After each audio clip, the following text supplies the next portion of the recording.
Until Then is a story that only really starts with its ending. It's not a happy ending, I sobbed my eyes out the first time I saw it, but after the credits roll, the game asked me if I wanted to continue. And although it was nearly 5 AM at that point, I of course clicked yes. But much to my surprise, the game reset. Mark walks to school just like before, he gets a message about his book report just like before, but I could swear that last time around, it was about crime and punishment. These differences are small, they are details at most, but both you and Mark remember what they used to be, and it gives that lingering feeling that something is wrong, until he once again runs into his classmate Nicole, and he remembers a sliver of the previous reality. Human memory has always fascinated me, especially in how it is notoriously unreliable. Our memories aren't a record of reality, rather they are our interpretation of it, prone to being influenced by personal biases, emotions, and general inaccuracies. Yet they are crucial in coloring the world around us, helping us connect to the people we love, the places we call home, and the experiences that have shaped us. Memories define our sense of self, as we are blessed with the ability to recall, yet at the same time, cursed to remember. We see media use memories to tell different aspects of their stories, one such example being Until Then. Until Then is a 2D visual novel set in the Philippines, which strength lies in how incredibly human the characters and story feel, and along with gorgeous art and a great soundtrack, it became one of my favorite games of all time. But before I continue very excitedly talking about it, from this point on, there's going to be spoilers. Until Then is really good, and you should totally go play it blind. Also a spoiler warning for these upcoming media. You can use the timestamps in the description to skip anything you still want to play or watch. Until Then's climax comes together at the school prom, where after some heartwarming scenes, we find out that Kathy, Mark's best friend, has disappeared. In a desperate search, Mark is eventually able to find her at a bus stop next to the highway. But upon seeing Mark, Kathy tries to cross the road, and from the corner of the screen, a truck appears, and the game cuts to a funeral. Some gut-wrenching dialogue later, and I watched the credits roll through watery eyes, as the game asked me if I wanted to continue. I had no clue what it meant by that, all I knew is that I wanted more of this game, and I couldn't help but be intrigued by what it had to offer. But as I played through the second act, once again starting with Mark going through his school day, I couldn't help but feel off. We spent more time with these characters, slight differences here and there, and we see these wonderful scenes where Mark and Kathy open up to each other, where Mark and Nicole play piano, and it's almost like you got another chance, another time around with these amazing characters. But as much as you want to pretend everything is alright, as much as Mark wants to hold on to this reality in which everything seems to be fine, he can't help the memories of last reality seeping into his life.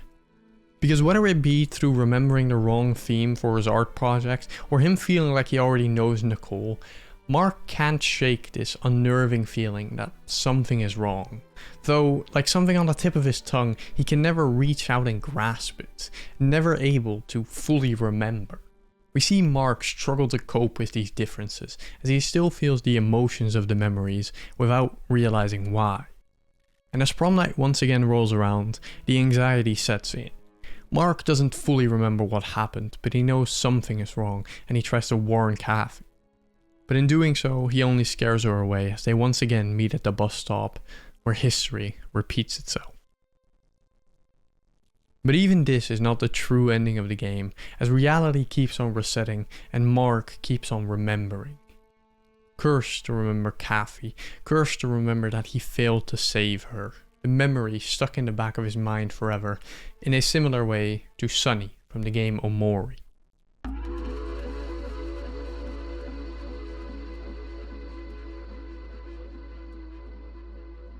Sonny is a troubled teen who lives most of his life in the comfort of his own home, isolated from the rest of the world, not talking to anyone outside of his mom, following a tragic incident that saw his sister die nearly 4 years ago. This is what the plot of the game revolves around, as Sonny's friends believe that Marie died by her own hands. But as we explore Sonny's mind, he seems to be haunted by something else. The game plays out in two major sections, the real world and Sonny's dream space. In the dream space, we play as OMORI, Sonny's persona, as we go on adventures with his friends and sister. or at least the memory of them, as they are still the same age as when Sunny last saw them. At first it seems like Sunny is just in denial, trying to hide from the truth that his sister is no longer alive. Something which is made clear from the very first scene of the game, as Basil picks up a picture that reminds him of something to do with Marie. But before he has a chance to tell, we cut away, and the next time we arrive in dream space, Basil is gone, hidden away, Sunny seemingly trying to bury what happened to his sister. But as Sunny is reminded in the real world about his sister passing away, he continues to dream about this simulated reality, his sister and friends still as they were 4 years ago, and dream world Basil still missing. It becomes clear that something else is wrong, especially as Sunny starts to see something following him through his mind, a mysterious entity that always seems to be present, lurking in the background. As Sunny continues deeper and deeper into his own head, his subconscious starts giving him cryptic messages about the truth. No matter how many times the path is concealed, no matter how much he tries to push the memory away, the flower boy will always find it. Basil will always remind him of the truth, and as we get further into his head, Sunny gets closer to this memory. The end of this path will lead to suffering, but if you do not face this, you cannot continue. There is something that Sunny isn't remembering, and the longer he spends not acknowledging what that is, the more it haunts his mind, until one of the final scenes of the game, where he sets out to finally remember what happened to his sister. One more spoiler warning for the ending of OMORI. If you want to play it, please go do so. I'm about to spoil the end. We see Sunny enter the dream space, not hiding behind the persona of OMORI, but rather as himself, as he starts finding photographs, memories of that day in the perspective of Basil. These start out inconspicuous, but quickly they paint a picture of Sunny, Basil and Marie on the day of the accident. We walk through darker and darker areas, continuing to find Polaroids, and as Sunny starts to realize what is going on, as he starts to remember what happened, we find a picture which shows Sunny throwing Marie down the stairs. Sunny looks in the mirror, and what looks back at him can only be described as a monster.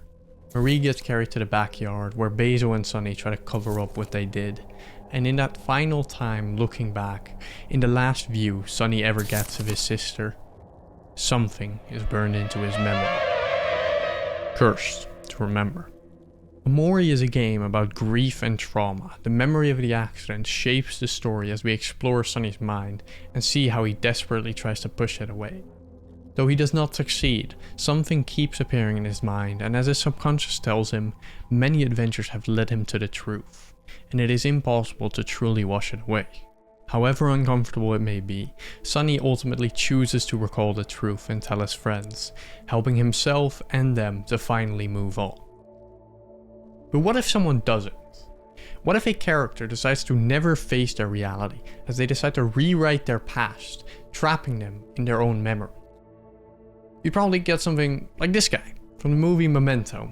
Memento is a crime thriller made in the year 2000, centered around the revenge story of Leonard, because Leonard's wife was murdered in an incident that saw him get hit over the head and lose his short-term memory. This means he can't make new memories, everything after the incident just fades. In everyday life, Leonard has to constantly be reminded of what's going on and who he is talking to, which he manages by using Polaroids and notes, and even getting tattoos for the most important information. He essentially creates a new system of memory, one not centered in his head, but rather based on what he thinks are facts, as writing and pictures can't be manipulated. Though this system isn't perfect, and the structure of the movie reflects his disorientation.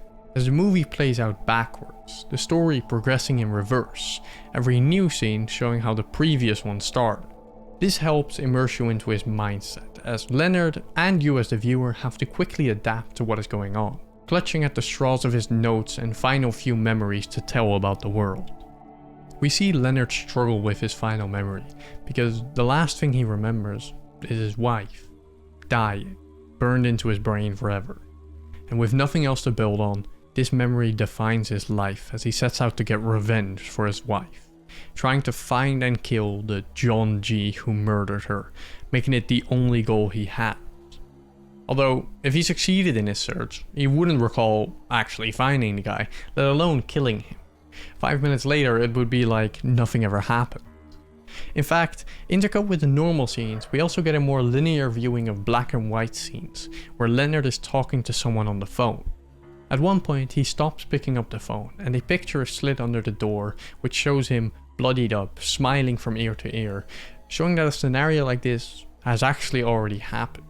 This twist happens near the 3/4 mark in the movie, and it recontextualizes every previous scene, as it suddenly becomes possible that the hunt for this wife's killer has already finished, and the guy he kills at the start of the movie, the end of the story, might just be innocent. We've already seen how other people take advantage of his condition, like the owner of the motel renting him 2 rooms, or the various people that use him for their own dirty work. But this twist shows you how his condition makes him vulnerable not just to being manipulated by others, but it even allows him to manipulate himself, which causes Leonard to lose his sense of identity. He gets this deluded view of himself as the hero, any memories of his wrongdoings being wiped just minutes after they happen. This gets built on even further in the final scene of the movie, as Leonard gets confronted by Teddy, someone who has been along for the ride, and tells him that his wife survived the assault, and the only reason she's dead is because of Leonard. After the assault, his wife didn't want to believe that his condition was real, and tried everything to make him snap out of it, but none of it would work. So she decides to give him a final test of sorts, where after her regularly scheduled insulin shot, she turns back the clock and asks him to give her another. And since he doesn't remember the first time, this happens twice more, until she passes away from an overdose. Though Leonard remembers this a bit different, because this story is something Leonard remembers. It's the story that Leonard told the person on the phone. But he has convinced himself it wasn't him who went through this, but a client from when he was an insurance investigator.